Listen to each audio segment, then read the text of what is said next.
সুমন সাব্বির আনোয়ার তালুকদার থেকে কিনছে, আনোয়ার তালুকদার কিনছে কোম্পানি থেকে।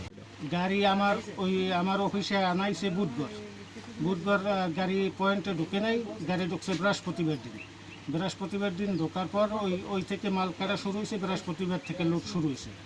কালকে শুক্রবার লোড শেষ প্রান্তে, ওই সময় থানা থেকে প্রশাসন হয়েছে, আসছে গাড়ি জব্দ করছে।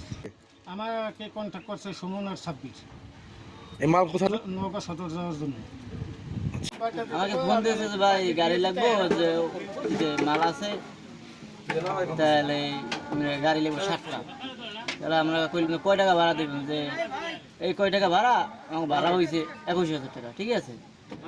এইবার আমরা যে আমাকে কি গাড়ি মাল নেব কোনো সমস্যা আছে না, কোনো সমস্যা নাই, তোমরা যাবা একটা গাড়িতে দুইটা টলি উঠবো বডি সহ, ঠিক আছে। যাইবে কই নওগাঁ সদর। আচ্ছা তাহলে কবে লোড হইব? বুধবার আসো। আমরা বুধবার সকালে আসছি, আর পর তার ট্রান্সফারে ওই জায়গায় রাখছে। আজকে কাগজপত্র হয় না কমপ্লিট, আজকে হবে না কালকে হবে, তোমরা ওই জায়গায় থাও। আমরা ওই জায়গায় রইলাম। বৃহস্পতিবার দিন সকালে আমাদের জায়গায় ঢুকাইছে, ঢুকানোর পর লোড দেওয়া শুরু করছে, গাড়ি কাটছে আর মেশিন উঠেছে।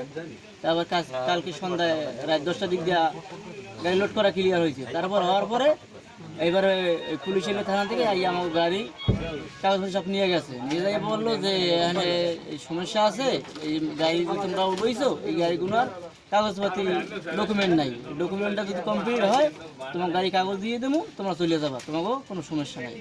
আমার নাম মনিরুল ইসলাম।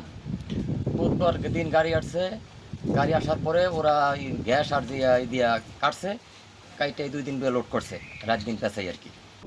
সব টলি ছিল, টলি মাঝখান দিয়ে 3টা-4টা খণ্ড করে তারপরে মনে করেন ওই বর্ষে দিয়ে চেন কপ্পা দিয়া গোল হলো এই